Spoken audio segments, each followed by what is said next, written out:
Thank you, Federica, and thank you everyone for joining us today. I hope you can see my presentation well. Yes, all you good. Can hear Thank me you. well? Okay, Yes, thank perfect. you. So I'm Silvia, I'm a staff member of the International Students Office of the university.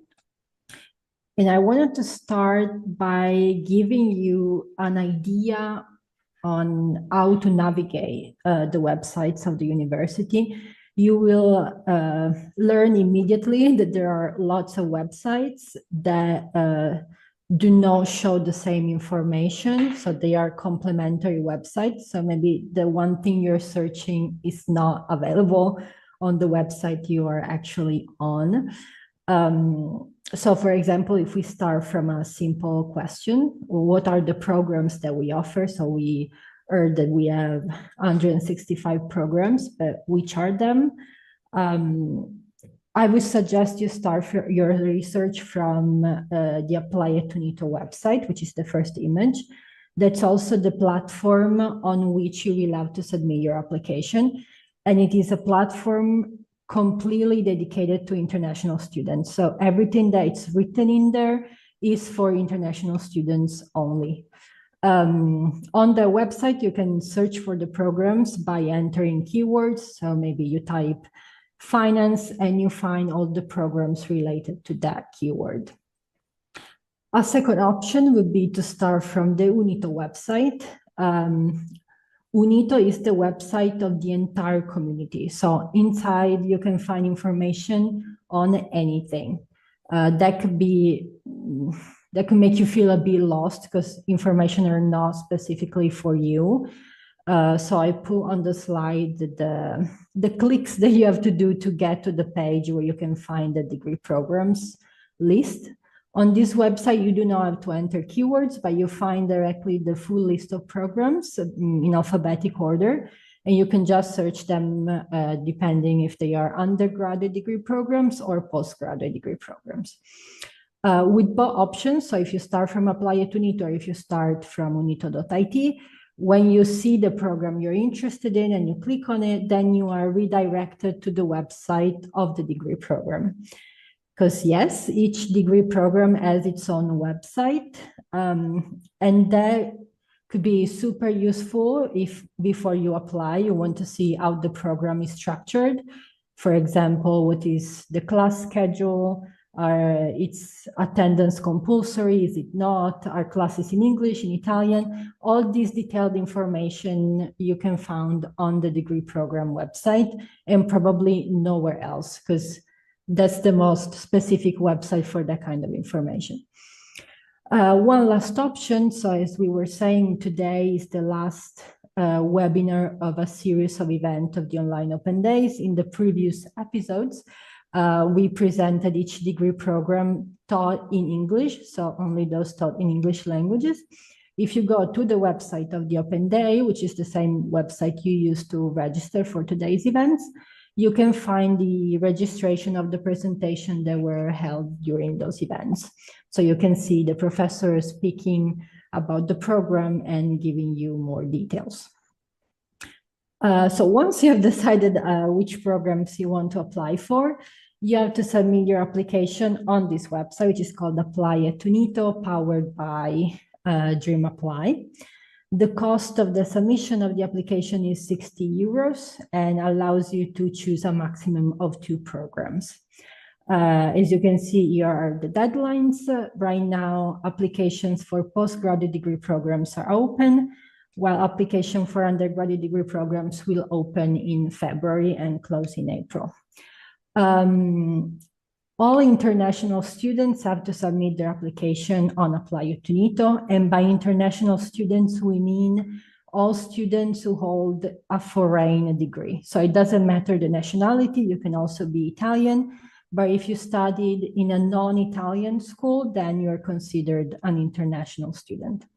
There are only a few exemptions from submitting your application on Apply at UniTo. The most useful for this event, I think, is the one written here. So if you are applying only for those programs written, so medicine and surgery in English, in Italian, dentistry, or veterinary medicine, you do not have to submit your application on Apply at UniTo. I want to spend 2 seconds on the program in medicine and surgery. Maybe you've heard that this year the admission procedure might change. There might not be an entrance test anymore.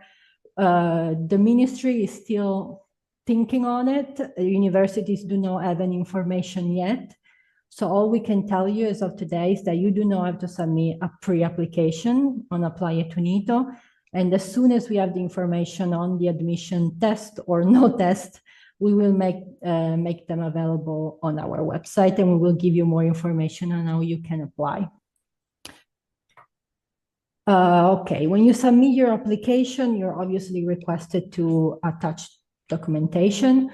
There is a page on the website unito.it that looks like this. I invite you to go check it. There is a general overview of the documentation. So what you can imagine, your final qualification with translation if needed, the list of courses and classes that you passed with the score. But there is also this very important part of the page, which is a PDF file of the documents specific for each country. There are not all the countries in the world, just the countries from which we received the highest number of applications. But still, I invite you to go check anyway and see the specific documents for your country. And in case you have doubts on what's required based on your country of origin, you can always write us an email. Besides the basic academic documentation, you have to keep in mind that also some degree programs ask for additional requirements. This is a screenshot of an Apply at UniTo page. You have to search for your program and then carefully read the entire page, especially the entry qualification section and the language requirements.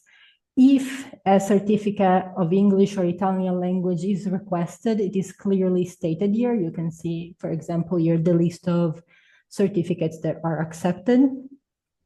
If it's not written in there, then it's not required. And also you can see another kind of a requirement is an high final score, or it could be a number of credits in certain classes, subjects, it depends. One piece of advice, if you see that you do not have requirements for that program, do not submit your application for that program, because it will be rejected and you're just wasting your chance for that program, because you will not have the possibility to replace it with another one. What happens once you submit your application? Maybe some of you already have submitted it.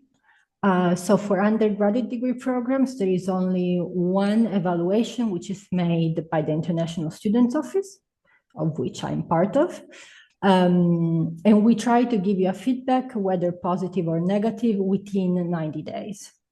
The same period of time applies for postgraduate degree programs, but the process could take a bit longer because beside the evaluation made by the office, there is also going to be an evaluation made by the teaching commission that could eventually invite you for an admission interview, or in some cases, an admission test.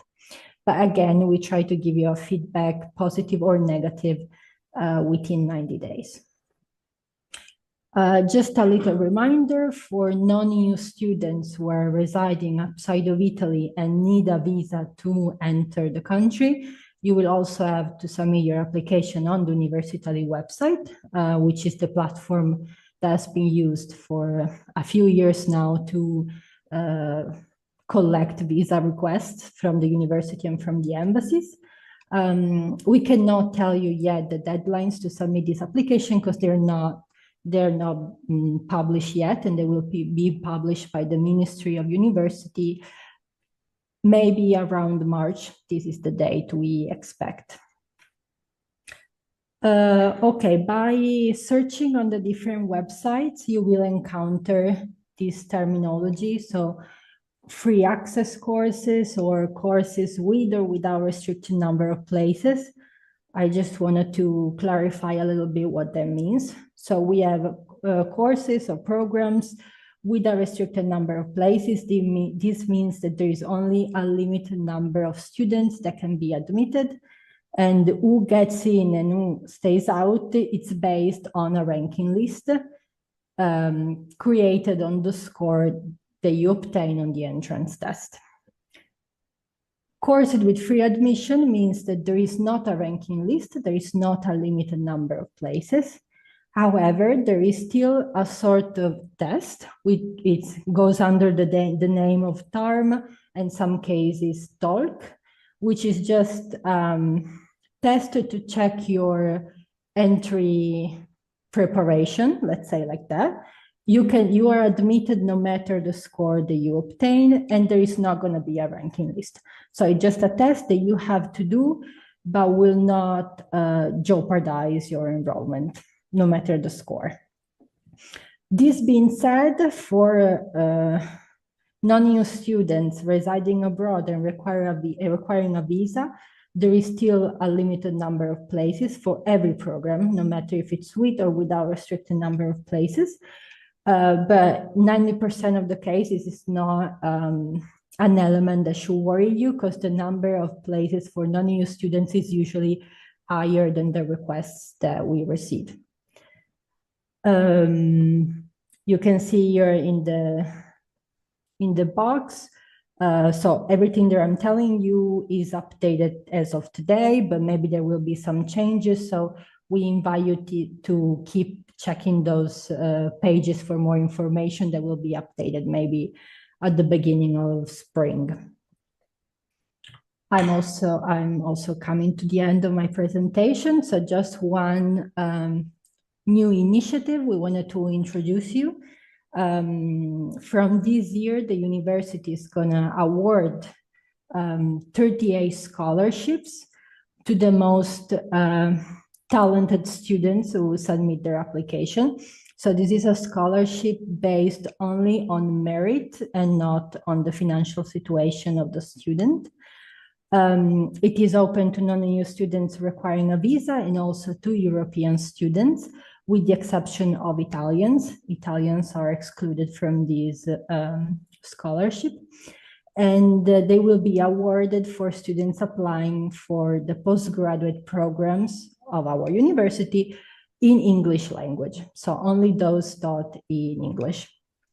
I think the slides will be shared with you, so you will be able to click on this link and get redirected to the admission notice, and you can read all the requirements. And maybe one last detail. So the selection will take into consideration everyone who applies for this program. So to be able to evaluate all application, you can start applying now, but the final ranking list will be published at the end of the evaluation period. That means around May. So if you have some questions, you can start, I think, from a few minutes from now to write them in the Q&A box. And then we will also see you again at the end of the presentations to answer them live. Okay, thank you for listening.